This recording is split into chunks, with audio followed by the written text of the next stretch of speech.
जब भी मचे पेट में चूहों की दौड़, जुबान आपकी तलाशे नए स्वाद का शोर। तो करना किस बात का इंतज़ार जनाब, बस चले आइए पुराने लखनऊ की ओर। यूँ तो नवाबों के शहर लखनऊ मुख्य रूप से अपने ऐतिहासिक विरासतों के लिए विश्व भर में मशहूर है, लेकिन इसके अलावा अगर आप स्वाद के शौकीनों में से एक हैं तो भी ये शहर आपके लिए किसी स्वर्ग से कम नहीं। भले ही आप शाकाहारी हो या मांसाहारी, दोनों प्रकार के व्यक्तियों के लिए ये शहर व्यंजनों के अच्छे खासे विकल्प पेश करता है। यहाँ पर मैं लखनऊ से जुड़े एक कहावत में थोड़ा संशोधन करना चाहूँगा और बोलूँगा, खाइए जनाब आप लखनऊ में हैं। अपने अदब, तहजीब, मेहमान नवाजी और शालीनता वाला ये शहर अवधी जायके के लिए भी जाना जाता है। शाही पकवान की ये परंपरा कोई नई नहीं है, बल्कि नवाबों के समय से चली आ रही है। अगर लखनऊ में खाने की चीज़ों और जगहों की बात करी जाए तो सूची बहुत लंबी है। आज इसी कड़ी में हम आपको लखनऊ के वेजिटेरियन फूड की तरफ लेकर चलते हैं और आपको बताते हैं कि कहाँ क्या फेमस है। चैनल को सब्सक्राइब करिए, आपका सपोर्ट ही हमारी ताकत है। लखनऊ में खाने की चीज़ों में सबसे पहले हम शुरू करते हैं शाकाहारी पकवानों से। जो लोग शाकाहार पसंद करते हैं उनके लिए हम लेकर आए हैं शाकाहारी पकवानों की लिस्ट। चलिए हम आपको लेकर चलते हैं प्रकाश की मशहूर कुल्फ़ी की तरफ। हम लोगों को अक्सर भोजन के बाद कुछ मीठा खाने की चाहत होती है। बच्चे तो अक्सर कुल्फ़ी वालों को देखकर खाने की जिद ही करते हैं। यकीन है आपने बचपन में ज़रूर किया होगा। और अगर मीठे का नाम लिया जाए तो प्रकाश कुल्फ़ी की बात ना हो तो ऐसा नामुमकिन है। इसकी स्वादिष्ट कुल्फ़ी फालूदा आपकी दिल और आत्मा को तृप्त करने में सक्षम है। मुख्य अमीनाबाद बाज़ार में स्थित प्रकाश कुल्फ़ी लोगों के मध्य काफ़ी लोकप्रिय है। साल के सभी मौसम में इसकी मांग एक समान रहती है। स्थानीय लोगों के साथ साथ जितने भी पर्यटक लखनऊ घूमने आते हैं प्रकाश कुल्फ़ी ज़रूर खाते हैं। तो अगर आप उधर जा रहे हैं तो प्रकाश कुल्फ़ी एक बार ज़रूर ट्राई करिए, जीवन भर उसका स्वाद भूल नहीं पाए। चलिए दूसरे नंबर पर हम लाते हैं रॉयल कैफ़े का बास्केट चाट। चाट तो अनगिनत खाया होगा आपने, पर यह चाट कुछ अलग है। इसको अलग बनाता है इसके परोसने का तरीका, जो अपने आप में ही अनोखा है।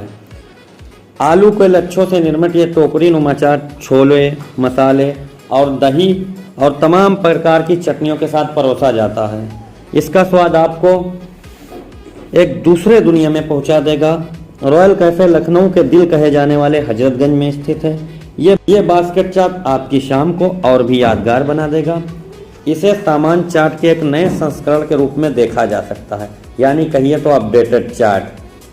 क्या आपको पता है ये दुनिया का इकलौता चाट है जो किसी बास्केट में खाया जाता है? तो आप लोग अगर हजरतगंज जाते हैं तो रॉयल कैफ़े का बास्केट चाट ज़रूर ट्राई करिए।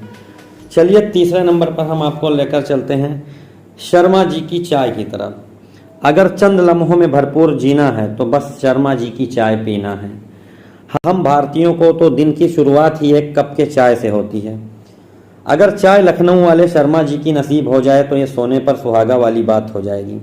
सारे शहर में अपने अनोखे स्वाद के लिए प्रसिद्ध शर्मा जी की चाय को लाल बाग में पिया जा सकता है। यह लाल बाग में स्थित है। मिट्टी के बने कुल्हड़ में परोसे जाने वाले 7 बन मस्का आपकी दिन भर की थकान को छू मंतर कर देंगे। देखने में ये महज किसी सामान्य चाय की दुकान जैसा प्रतीत होती है, पर इन्होंने अपना स्वाद पिछले 50 सालों से बरकरार रखा है। यही कारण है कि जो भी शहर के इस इलाके में होता है वो खुद को शर्मा जी की चाय पीने से रोक नहीं पाता है। और आगे की तरफ बढ़ते हुए हम आपको ले चलते हैं नेत्राम अजय कुमार की कचौड़ी की तरफ। लखनऊ के अमीनाबाद जैसे व्यस्तम इलाके के स्थित नेत्राम अजय कुमार वैसे तो मिठाइयों के लिए जाने जाते हैं, लेकिन इनकी कचौड़ी ने काफ़ी प्रसिद्धि प्राप्त की है। शुद्ध देसी घी में निर्मित कचौड़ी को आलू की स्वादिष्ट सब्जी के साथ खाया जाता है। कचौड़ी के अलावा इनके वहाँ मिलने वाली भोजन की थाली काफ़ी लोकप्रिय है। इसकी शुरुआत मात्र 80 रुपये से होती है, जिसमें पूड़ी, सब्जी, बूंदी, रायता और अचार सम्मिलित होता है। इसका टेस्ट एक नंबर होता है, आप ज़रूर इसे एक बार ट्राई करिए। और इसी कड़ी में हम आपको आगे बढ़कर लेकर चलते हैं शुक्ला चाट हाउस की तरफ। चाट का स्वाद लेना तो हम लोगों की नसों में बसा है। और अगर हम किसी से पूछते हैं कि लखनऊ में चाट का लुत्फ़ उठाने का सही स्थान कहाँ है, तो जवाब में शुक्ला चाट हाउस का नाम ही सुनाई पड़ेगा। हजरतगंज में स्थित शुक्ला चाट सन 1968 से लगातार पूरे शहर को ये अपनी स्वादिष्ट चाट से स्वागत करते चले आ रहे हैं। इनकी आलू टिक्की और मटर टिक्की से लेकर दही बड़े और पानी पूड़ी तक लोगों ने ऐसा दीवाना बनाया है कि इससे वंचित रह पाना मुश्किल है। तो आप लोग इसे एक बार ज़रूर ट्राई करिए, काफ़ी बेस्ट और यूनिक मिलेगा। और हम आपको इसी कड़ी में आगे लेकर चलते हैं चौक की निमिष या मक्खन मलाई की तरफ। लखनऊ की गलियों में अक्सर सर्दियों में मक्खन मलाई की ध्वनि कानों में गूंजती पड़ती है, और पड़े भी क्यों ना।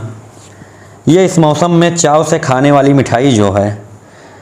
पर अगर आप कुछ अच्छे और स्वादिष्ट किस्म की मक्खन मलाई का स्वाद लेना चाहें तो बेशक चौक चौराहे आइए। एक कतार में लगे मक्खन मलाई के ठेले आपको अपनी ओर आकर्षित करते हैं। स्वाद तो इतना लजीज कि आप एक दफ़ा जन्नत की सैर कराएं। तो आप लोग ज़रूर इसे ट्राई करिए। और अब आपकर हम लेकर चलते हैं राम आसरे की मलाई गिलौरी की तरफ। अगर आप चौक इलाके में हैं और एक मिठाई आपका इंतज़ार कर रही है, हम जिक्र कर रहे हैं राम आसरे की मलाई गिलौरी की तरफ। असल में इनकी एक अन्य दुकान हजरतगंज इलाके में भी है। दोनों ही काफ़ी लोकप्रिय है। वैसे यहाँ से चंद दूरी पर लखनऊ में घूमे जाने वाली कई जगह स्थित हैं। मलाई गिलौरी एक किस्म की मिठाई है जिसकी ऊपरी सतह पर मलाई की परत होती है। इसके अंदर ड्राई फ्रूट्स आदि का मिश्रण होता है। कुछ लोग इसे मलाई पान भी कहते हैं क्योंकि ये पान की तरह त्रिभुज आकार में होता है। रही बात स्वाद की, तो आप जब स्वयं चखेंगे तो इसकी अनुभूति करेंगे। तो आपको लेकर चलते हैं बहुत ही फेमस स्थान पर, वाजपेयी कचौड़ी भंडार। लखनऊ में खानों की चीज़ों और जगहों में हजरतगंज स्थित वाजपेयी कचौड़ी भंडार का नाम काफ़ी फेमस है, जो कि कचौड़ी पसंद करने वालों के लिए तो काफ़ी समझ लीजिए यूनिक जगह है, जहाँ पर लोग कड़ी धूप में, कड़ी सर्दी में लाइन लगाकर कचौड़ी लेते हुए नज़र आते हैं। तो एक बार आप वहाँ पर ज़रूर ट्राई करिए। साथ ही साथ हम आपको लेकर चलते हैं जीपीओ के दही बड़ा की तरफ। दही बड़ा खाने के शौकीन हैं तो आइए हजरतगंज के निकट जीपीओ के सुरपाल सिंह की दुकान पर। पिछले 20 सालों से ये शहर को अपने हाथों से बने दही बड़े खाने की आदत डलवा चुके हैं। अगर आपने अभी तक नहीं चखा या आप लखनऊ विज़िट पे हैं तो इसे ज़रूर खाएं।